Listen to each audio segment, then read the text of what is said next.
Assalamualaikum Bu Reni. Waalaikumsalam Pak Ade. Mohon maaf nih Bu Reni, malam-malam menghubungi Bu Reni. Ya, nggak apa-apa Pak Ade. Ada apa ini Pak Ade? Malam-malam. Nggak apa-apa Bu Reni, pengen cerita aja nih sama Bu Reni. Eh, Akhir-akhir ini kayaknya ada hal yang mengganjal di dalam pekerjaan saya nih Bu Reni. Eh, Tentang pekerjaan yang saat sekarang ini tidak hanya uh, sebagai seorang guru, tetapi saya juga memiliki tugas tambahan yang lumayan membuat saya agak ketetaran nih Bu Reni. Iya Pak Ade. Berarti Pak Ade banyak tugas tambahan ini ya Pak Ade. Nah, betul sekali Bu Reni. Jadi pengen cerita nih sama Bu Reni. Mudah-mudahan dengan bercerita sama Bu Reni, saya bisa mengeluarkan segala unek-unek saya dan mendapatkan pencerahan dan juga ide-ide untuk mengatasi masalah saya ini Bu Reni. Baiklah Pak Ade. Semoga Ya, di kegiatan kita malam ini dapat menghasilkan nanti pencerahan atau ide-ide. ya Eh, Bu Reni. Baiklah Pak Ade, apa ini tujuan kita dalam pertemuan ini? Apa yang Pak Ade ingin dapatkan dari hasil pertemuan kita malam ini, Pak Ade? Ya Bu Reni. Jadi yang pertama tujuan saya cerita bercakap sama Bu Reni ini ingin menyampaikan permasalahan saya terkait ini Bu Reni. Saya di sekolah mendapatkan tugas tambahan sementara tupoksi saya sebagai seorang guru mengajar 24 jam dan tugas tambahan ini juga lumayan menyita waktu saya Bu Reni. Sehingga banyak siswa-siswa kelas yang saya tinggalkan akibat dari tugas tambahan ini. Dan ini membuat saya merasa tidak nyaman, merasa uh, bersalah sama siswa ini Bu Reni. Harapannya dengan bercerita sama Bu Reni ini saya bisa mendapatkan gagasan, mendapatkan ide-ide untuk mengatasi masalah saya, sehingga tupoksi saya sebagai seorang guru mengajar di sekolah dengan baik dan amanah sebagai tugas tambahan juga berjalan dengan baik. Nah, itu loh Bu Reni. Nah, Iya, Pak Ade, saya ya, sangat salut ini tugas tambahan Pak Ade ya. Di ya, samping tugas pokok Pak Ade tadi, Pak Ade mendapatkan tugas tambahan karena Pak Ade penyebabnya tadi sharing tugas pokoknya terabaikan karena tugas tambahannya Pak Ade. iya Bu Reni. Ya, begitu. Oh, di sini Pak Ade bisa menceritakan Pak Ade apa yang menyebabkan tadi penyebabnya kenapa tugas pokoknya tadi yang terabaikan tadi Pak Ade. Ya, gini loh Bu Reni. Jadi sebelum saya mendapatkan tugas tambahan ini, saya kan cuma fokus mengajar ya Bu Reni. Ketika saya fokus mengajar itu, saya bisa mempersiapkan segala sesuatunya untuk pembelajaran, mulai dari RPP, menyiapkan media pembelajaran, terus saya juga bisa berkreasi dan menggunakan berbagai macam aplikasi yang dulu waktu saya banyak Bu Reni untuk melakukan aktivitas tersebut. Nah, sekarang ketika diamanahkan menjadi ada tugas tambahan, nah ini tugas tambahannya jadi bendahara nih Bu Reni. Tidak ada irisannya dengan bidang keilmuan saya. Nah, otomatis saya lebih banyak juga belajar pada tugas-tugas tambahan tersebut.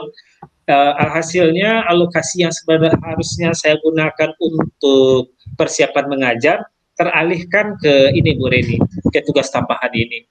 Dan itu kesibukannya itu bersamaan dengan tugas pokok saya sebagai seorang guru Bu Reni. Seperti di setiap awal semester ketika kita harus merencanakan pembelajaran, kita juga merencanakan pembiayaan sekolah.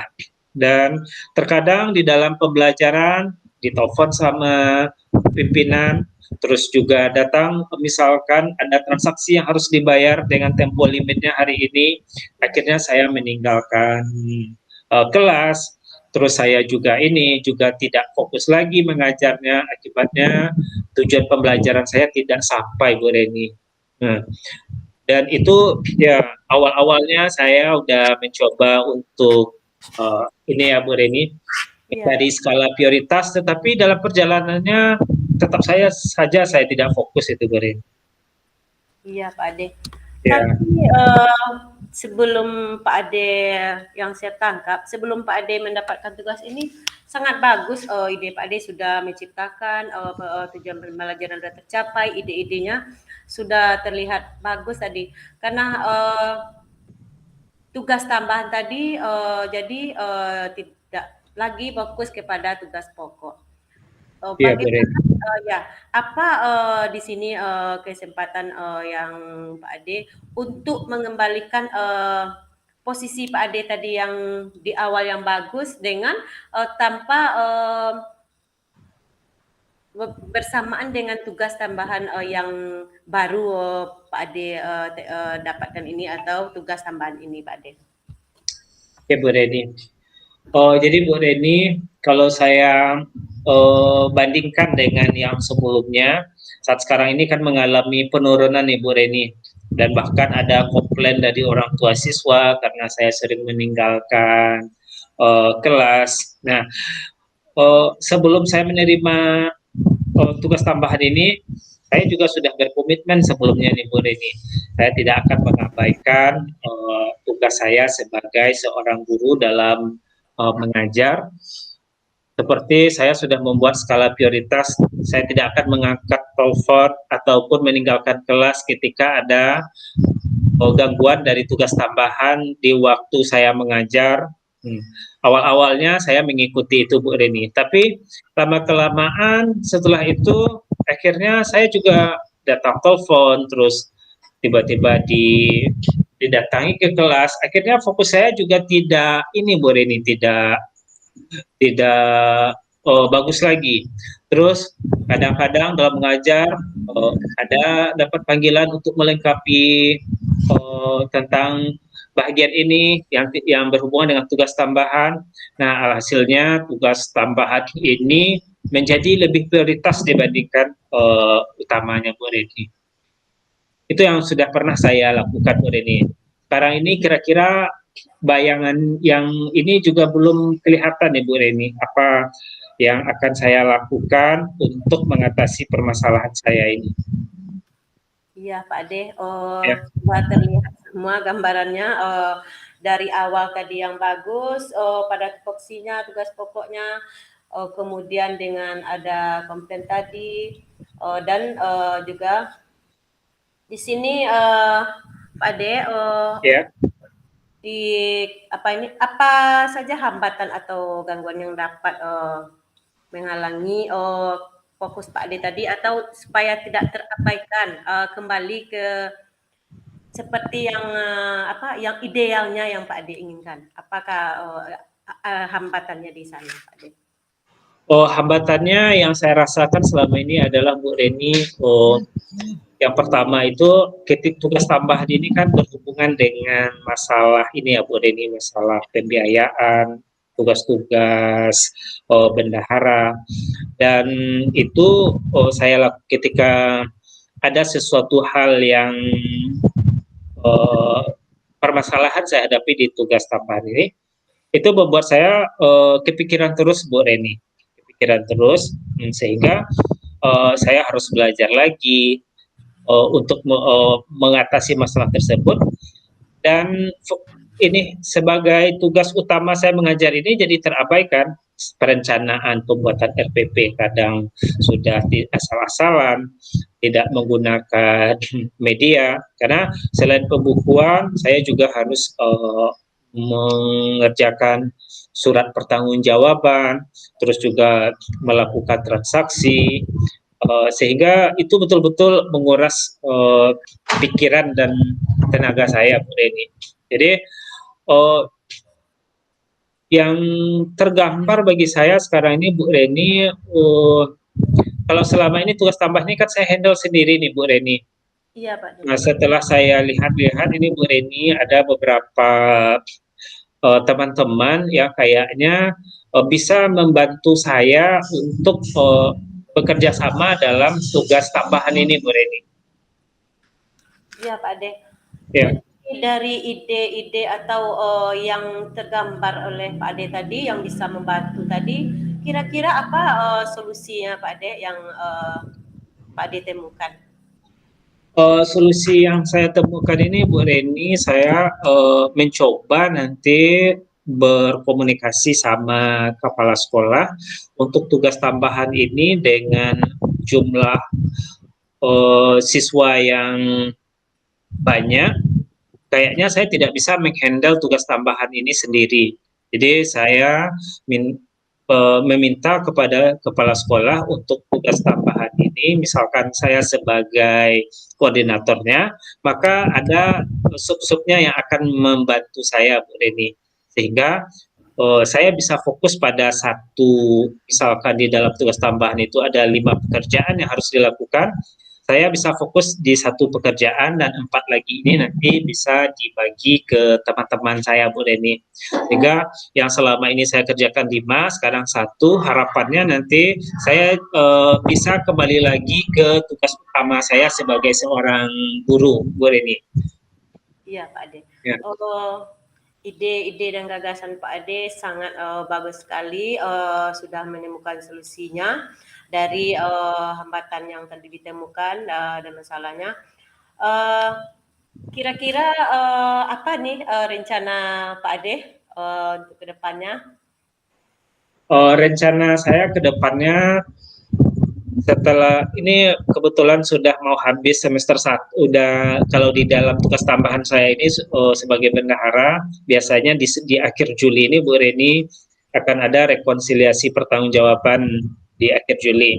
Nah, setelah itu selesai rekonsiliasi ini, saya akan berkoordinasi dengan kepala sekolah mungkin di awal Agustus membicarakan untuk pembentukan tim manajemennya, tim manajemen bendahara BOS ini, Bu Redi, yang terdiri dari 5 orang, berlima dengan saya, sehingga nantinya mulai dari awal ajaran ini saya tidak mau lagi meninggalkan kelas demi tugas tambahan ini dan kembali melaksanakan pembelajaran yang berpusat kepada murid dengan sebaik-baiknya, Bu Reni.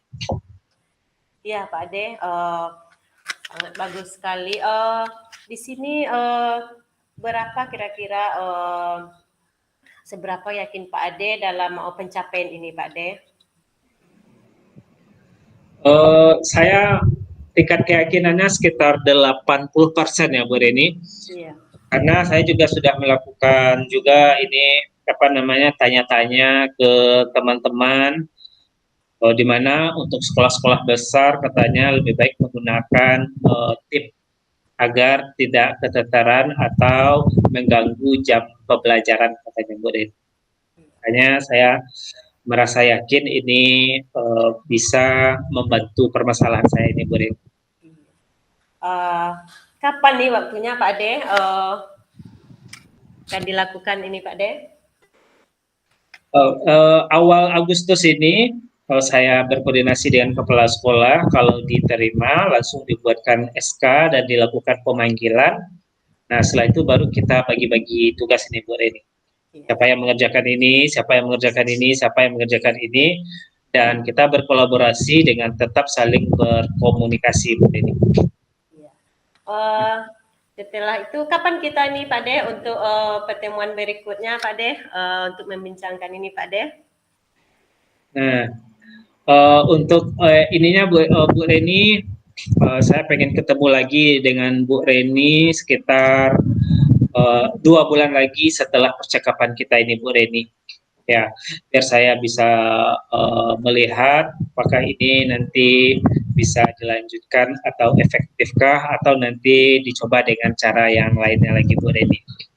Iya, Pak Ade.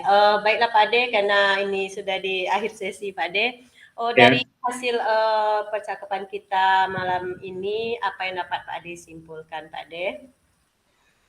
Yang dapat saya simpulkan setelah bercakap dan berdiskusi dengan Bu Reni, dengan arahan-arahan yang Ibu Reni berikan, saya berkesimpulan untuk mengatasi permasalahan saya ini, maka saya sebaiknya membentuk sebuah tim di tugas tambahan ini agar pekerjaan tugas tambahan ini menjadi lebih tidak membebankan saya dan tidak melebihi porsinya dibandingkan dengan tugas utama saya sebagai seorang guru nih Bu Reni.